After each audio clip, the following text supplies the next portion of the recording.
আসসালামু আলাইকুম সুপ্রিয় শিক্ষার্থীবৃন্দ, আশা করি সবাই আল্লাহর রহমতে সুস্থ এবং স্বাভাবিক আছেন। আজকে আমরা ইনশাআল্লাহ প্রাথমিক সহকারী শিক্ষক নিয়োগ পরীক্ষার একটি সাজেশন দিতে যাচ্ছি, যেটা হলো শুধুমাত্র সাধারণ জ্ঞানের উপরে। তো আমি এখানে সর্বমোট 100টি প্রশ্ন দিব। আজকের ভিডিওতে প্রথম 50টি প্রশ্ন দিব আর বাকি 50টি আগামী পর্বে দিব। তো আপনারা প্রশ্নগুলো খুব মনোযোগ সহকারে দেখবেন, শুনবেন এবং মনে রাখার চেষ্টা করবেন। প্রয়োজনে ভিডিওটি আরেকবার দেখবেন। তো চলুন কথা না বাড়িয়ে শুরু করা যাক প্রাথমিক সহকারী শিক্ষক নিয়োগ পরীক্ষার একটি চূড়ান্ত সাজেশন সাধারণ জ্ঞানের উপরে। 1 নম্বর প্রশ্ন, পলাশীর যুদ্ধ সংঘটিত হয় 1757 সালের কত তারিখে? এটা হলো প্রশ্ন। আপনারা মনে রাখবেন উত্তরটি হলো 23 জুন। 23 জুন কিন্তু পলাশী দিবস বলা হয়। 2 নম্বর প্রশ্ন, আইন প্রণয়নের ক্ষমতা কার থাকে? এটা হলো জাতীয় সংসদের। আইন প্রণয়নের ক্ষমতা জাতীয় সংসদের। 3 নম্বর, ইউরোপিয়ান ইউনিয়নের সদস্য সংখ্যা কতটি? উত্তরটি হলো 28টি। 4 নম্বর, 1970 সালের নির্বাচনে জাতীয় পরিষদে তৎকালীন পূর্ব পাকিস্তানের আসন কতটি ছিল? অর্থাৎ 1970 সাল কিন্তু সেই নির্বাচনের কথা বলতেছে যে নির্বাচনে আওয়ামী লীগ সরকার বিজয় হয়, কিন্তু আওয়ামী লীগ সরকারকে সরকার গঠন করতে দেওয়া হয়নি, যার কারণে আর কি 1971 সালের যুদ্ধের দিকে আর কি ধাবিত হয়। তো সেই নির্বাচনে পূর্ব পাকিস্তান অর্থাৎ বর্তমান বাংলাদেশে আসন সংখ্যা ছিল হলো 169টি। 5 নম্বর প্রশ্ন, কোন প্রক্রিয়ায় উদ্ভিদ খাদ্য তৈরি করে? এটা হলো সালোক সংশ্লেষণ। প্রশ্নটা খুবই ইম্পর্টেন্ট। উত্তর, সালোক সংশ্লেষণ প্রক্রিয়ায় উদ্ভিদ খাদ্য তৈরি করে। এবং এটা মনে রাখবেন যে যত প্রাণী সৃষ্টিকুল আছে, সব প্রাণী এবং সৃষ্টিকুলের ভিতরে একমাত্র স্বনির্ভর কিন্তু শুধুমাত্র উদ্ভিদ, আর কোনো প্রাণী স্বনির্ভর নয়। আচ্ছা, 6 নম্বর, আলুর একটি জাত হলো ডায়মন্ড। 7 নম্বর, খাওয়ার লবণের সংকেত কোনটি? খাওয়ার লবণের সংকেত হলো NaCl। Na-তে সোডিয়াম, Cl-তে ক্লোরাইড, অর্থাৎ সোডিয়াম ক্লোরাইড। এখানে অপশন NaCl না দিয়ে সোডিয়াম ক্লোরাইডও লেখা থাকতে পারে। খাওয়ার লবণের সংকেত হলো সোডিয়াম ক্লোরাইড বা NaCl। আচ্ছা, সোডিয়াম ক্লোরাইড যখন অপশন থাকবে তখন প্রশ্নটা থাকবে খাওয়ার লবণের রাসায়নিক নাম কি? আচ্ছা, আর সংকেত বললে NaCl থাকবে। 8 নম্বর, আমেরিকান ম্যাগাজিন নিউজউইকে পোয়েট অফ পলিটিক্স বা রাজনীতির কবি নামে আখ্যায়িত করা হয় কাকে? উত্তরটা হলো শেখ মুজিবুর রহমানকে। 9 নম্বর, বাংলাদেশের জাতীয় সংসদের অধিবেশন আহ্বান করেন কে? এটা হলো মহামান্য রাষ্ট্রপতি। প্রশ্নটা মারাত্মক লেভেলের ইম্পর্টেন্ট। জাতীয় সংসদের অধিবেশন আহ্বান করেন মহামান্য রাষ্ট্রপতি। 10 নম্বর, রূপপুর পারমাণবিক কেন্দ্র কোন জেলায়? এটা হলো পাবনা জেলায়। আপনারা মনে রাখবেন উত্তরটা পাবনা জেলা। 11 নম্বর, বঙ্গবন্ধু কর্তৃক 6 দফা ঘোষিত হয় কত সালে, কত তারিখে আর কি প্রশ্নটা? উত্তরটা হলো 5ই ফেব্রুয়ারি 1966। আচ্ছা, উত্তরটা মনে রাখার একটা সহজ টেকনিক বলে দিচ্ছে। 6 দফা যখন 6 তখন 1966, দুইটা 6 আছে। আচ্ছা, 12 নম্বর প্রশ্ন, মুক্তিযুদ্ধের সময় বাংলাদেশের স্বাধীনতা লাভের বিরোধিতা করেছিল জাতিসংঘের নিরাপত্তা পরিষদের কোন দুইটি স্থায়ী রাষ্ট্র? অর্থাৎ জাতিসংঘের নিরাপত্তা পরিষদের 2টি স্থায়ী সদস্য রাষ্ট্র আছে যারা বাংলাদেশের স্বাধীনতার বিরোধিতা করেছিল 1971 সালে। সেই 2টি রাষ্ট্র হলো চীন এবং যুক্তরাষ্ট্র। অর্থাৎ যুক্তরাষ্ট্র মানে বর্তমান ইংল্যান্ড, ইউকে যেটাকে বলা হয়, ইউনাইটেড স্টেটস। যুক্তরাজ্য যদি থাকে তাহলে ইউকে অর্থাৎ বর্তমান ইংল্যান্ড, এবং যুক্তরাষ্ট্র মানে হলো আমেরিকা বা ইউনাইটেড স্টেটস। আচ্ছা, 13 নম্বর প্রশ্নের উত্তর, বঙ্গভঙ্গের সময় ভারতের গভর্নর জেনারেল কে ছিলেন? এটা হলো লর্ড কার্জন। আপনারা জানেন বঙ্গভঙ্গ সেই ইংরেজ আমলে হয় এবং সেই সময় ভারতের গভর্নর ছিলেন জেনারেল লর্ড কার্জন। 14 নম্বর প্রশ্ন, 1971 সালে বাংলাদেশে পাকিস্তানি বাহিনীর বর্বরতার খবর প্রথম বহির্বিশ্বে প্রচার করেন কোন সাংবাদিক? এটা হলো সাইমন রিং। এই প্রশ্নটা মারাত্মক লেভেলের ইম্পর্টেন্ট। 15 নম্বর প্রশ্ন, কোন দেশটির সাথে সমুদ্র সীমা নাই? অর্থাৎ এখানে বাংলাদেশের সমুদ্র সীমা আছে। বাংলাদেশের সাথে আর কিসের সীমা আছে? ভারতের সীমানা আছে, আর মিয়ানমারের সীমানা আছে, এবং বঙ্গোপসাগরের সীমানা আছে। ঠিক একইভাবে ভারতের যে সাগরটা আছে সেটার সীমানা আছে, পাকিস্তানের সাথেও আছে, কিন্তু একমাত্র নেপালের চারিপাশ দিয়ে হলো বিভিন্ন দেশ দ্বারা পরিবেষ্টিত, যার কারণে নেপালের সমুদ্র সীমা নাই। 16 নম্বর প্রশ্ন, মুক্তিযুদ্ধের সময় নৌ কমান্ড গঠিত হয় কোন সেক্টর নিয়ে? উত্তরটা হলো 10 নং সেক্টর। অর্থাৎ নৌ কমান্ড যে সেক্টরে গঠিত হয় সেটা হলো 10 নম্বর সেক্টর, এবং এই সেক্টর রিলেটেড যত প্রশ্ন আছে প্রত্যেকটা প্রশ্নই খুবই ইম্পর্টেন্ট।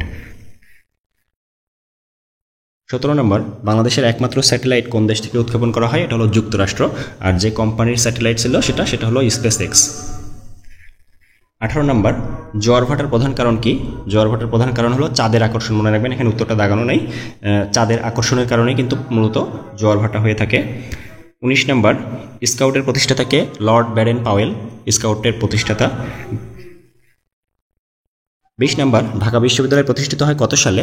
উত্তরটা হলো 1921 সালে। 1921 সালে ঢাকা বিশ্ববিদ্যালয় প্রতিষ্ঠিত হয়। 21 নম্বর প্রশ্ন, কোন দেশের প্রধানমন্ত্রী বিশ্বের প্রথম মহিলা প্রধানমন্ত্রী হন? সেটা হলো শ্রীলঙ্কা। অর্থাৎ বিশ্বের একমাত্র সর্বপ্রথম যে মহিলা প্রধানমন্ত্রী হয় সেটা হলো শ্রীলঙ্কাতে। 22 নম্বর প্রশ্ন, কে অপারেশন সার্চলাইটের নীল নকশা তৈরি করেন? উত্তরটা হলো টিক্কা খান। অর্থাৎ 1971 সালে 25শে মার্চ রাতে, যেটাকে কালো রাত বলা হয়, এই রাতে ঢাকা শহরে যে গণহত্যা পরিচালনা করা হয়, এই কর্মকাণ্ডটাকে অপারেশন সার্চলাইট বলা হয় এবং এটার পরিকল্পনাকারী ছিল হলো টিক্কা খান। 23 নম্বর প্রশ্ন, লুক বিফোর ইউ লিভ। উত্তরটা হলো ভাবিয়া করিও কাজ। এটার অর্থ কী সেটা হলো প্রশ্ন। 24 নম্বর, সৌরজগতের গ্রহের সংখ্যা কয়টি? উত্তরটা হলো 8টি। 25 নম্বর, সাপের বিষে কী থাকে? এটা হলো জিঙ্ক সালফাইড, মনে রাখবেন। 26 নম্বর, মুজিবনগর সরকারের অর্থমন্ত্রী কে ছিলেন? উত্তরটা হলো ক্যাপ্টেন এম মনসুর আলী। মনে রাখবেন, মুজিবনগর সরকার নিয়ে যত প্রশ্ন আছে প্রত্যেকটা প্রশ্ন ইম্পর্টেন্ট। 27 নম্বর প্রশ্ন, ইস্ট লন্ডন কোথায় অবস্থিত? লন্ডন দেখে মনে করেন না যেটা ইংল্যান্ডে অবস্থিত। ইস্ট লন্ডন দক্ষিণ আফ্রিকায় অবস্থিত। 28 নম্বর, কবে জাতিসংঘ শিশু অধিকার সনদের মূল দলিল স্বাক্ষরের জন্য উন্মুক্ত করে দেওয়া হয়? এটা হলো 1990 সালের 26শে জানুয়ারি। 29 নম্বর, 1970 সালের নির্বাচনে আওয়ামী লীগ জাতীয় পরিষদে কতটি আসন পায়? অর্থাৎ একটু আগে আমরা যে প্রশ্নটা দেখে আসছি, 1970 সালের নির্বাচনে মোট পূর্ব পাকিস্তানে অর্থাৎ বাংলাদেশে মোট আসন ছিল 169টি। সেখানে আওয়ামী লীগ বিজয়ী হয় 167টা আসনে জয়লাভ করে। মাত্র 2টা আসন আর কি পাকিস্তানের যে দলটা ছিল তারা বিজয়ী হয়। আচ্ছা, 30 নম্বর, স্কটল্যান্ড ইয়ার্ড কোথায় অবস্থিত? স্কটল্যান্ড ইয়ার্ড স্কটল্যান্ডে না, স্কটল্যান্ড ইয়ার্ড হলো লন্ডনে অবস্থিত। আচ্ছা, 31 নম্বর প্রশ্ন, ঢাকায় ধোলাই খাল কে খনন করেন? এটা হলো ইসলাম খান। ইসলাম খান হলো ঢাকায় ধোলাই খালটা খনন করেন। 32 নম্বর প্রশ্ন, বঙ্গভঙ্গ রদ হয় কোন সালে? 1911 সালে। অর্থাৎ বঙ্গভঙ্গটা রদ হয়ে যায় 1911 সালে। 33 নম্বর, বাংলাদেশের কোন নৃগোষ্ঠীর ভাষার নাম আচিক খুশিক? এটা হলো গারো। এই গারো যে আদিবাসীরা আছে এদের ভাষার নাম হলো আচিক খুশিক। 34 নম্বর, প্রতি বছর কোন তারিখে বাংলাদেশের জাতীয় জনসংখ্যা দিবস উদযাপন করা হয়? এটা হলো 2রা ফেব্রুয়ারিতে জাতীয় জনসংখ্যা দিবস উদযাপিত হয়। 35 নম্বর, কোন খ্রিস্টাব্দে দিল্লির সুলতানি শাসনের অবসান হয়? উত্তরটা হলো 1526 সালে। দিল্লির সুলতানি আমল যেটা ছিল সেই সুলতানি আমলের অবসান ঘটে 1526 সালে। 36 নম্বর, বাংলাদেশে মুসলিম শাসনের সূত্রপাত করেন কে? আচ্ছা, এটা খুব ইম্পর্টেন্ট। এটার উত্তর হলো ইখতিয়ার উদ্দিন মোহাম্মদ বিন বখতিয়ার খলজি। মাত্র 18 জন সৈন্য নিয়ে অভিযান চালায় এবং বিজয়ী হয়ে বাংলায় সর্বপ্রথম মুসলিম শাসনের সূত্রপাত ঘটায়। 37 নম্বর, কত সালে পাণ্ডুলিপিবিহীন এবং অলিখিত কোনো বিষয়কে ইউনেস্কো ওয়ার্ল্ড হেরিটেজ রেজিস্টারের তালিকাভুক্ত করে? উত্তরটা হলো 2018 সালে। 38 নম্বর, জাতীয় সংসদে কাউন্টিং ভোট কি? কাউন্টিং ভোটটা হলো স্পিকারের ভোট। 39 নম্বর, নিচের কোনটি প্রবাল দ্বীপ? মনে রাখবেন, বাংলাদেশের সেন্ট মার্টিন হলো একমাত্র প্রবাল দ্বীপ। 40 নম্বর, মৎস্যান্যায় কোন শাসনামলে দেখা দেয়? পাল তাম্র শাসনামলে মৎস্যান্যায় দেখা দেয়। 41 নম্বর, স্বাধীনতা যুদ্ধে অবদান রাখার জন্য কতজন মহিলাকে বীর প্রতীক উপাধিতে ভূষিত করা হয়? 2 জন। আচ্ছা, 2 জন মহিলাকে বীর প্রতীক উপাধিতে ভূষিত করা হয় এবং এই যে বীর প্রতীক, বীর শ্রেষ্ঠ, বীর উত্তম, এই রিলেটেড যত প্রশ্ন আছে সবগুলো প্রশ্নই খুবই ইম্পর্টেন্ট। 42 নম্বর, ভাষা আন্দোলন পূর্ব বাংলায় কোন ভাবাদর্শ ছড়িয়ে দেয়?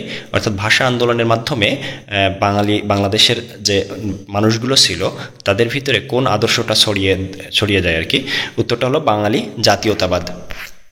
43 নম্বর, কে কোথায় প্রথম ঐতিহাসিক 6 দফা প্রস্তাব পেশ করেন? একটু আগে আমরা একটা প্রশ্ন পড়ে আসলাম যে 1966 সালে 6 দফা দাবিটা উত্থাপিত হয় 5ই ফেব্রুয়ারি এবং এটা উত্থাপন করেন বঙ্গবন্ধু শেখ মুজিবুর রহমান, আর এটা হলো লাহোরে।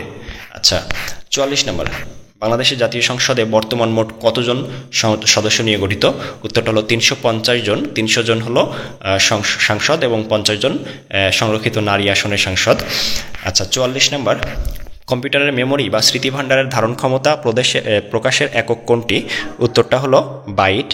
আচ্ছা আচ্ছা, এখানে বাইটের স্থানে যদি কিলোবাইট বা বিট বা মেগাবাইট তারপরে কি গিগাবাইট এগুলো থাকে তাও কিন্তু সেটা উত্তর হবে।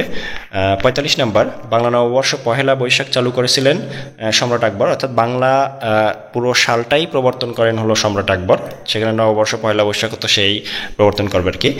৪৬ নম্বর, ১৯৭১ সালে স্বাধীন বাংলা বেতার কেন্দ্র থেকে প্রচলিত চরমপত্র কে পরিচালনা ও উপস্থাপন করেন?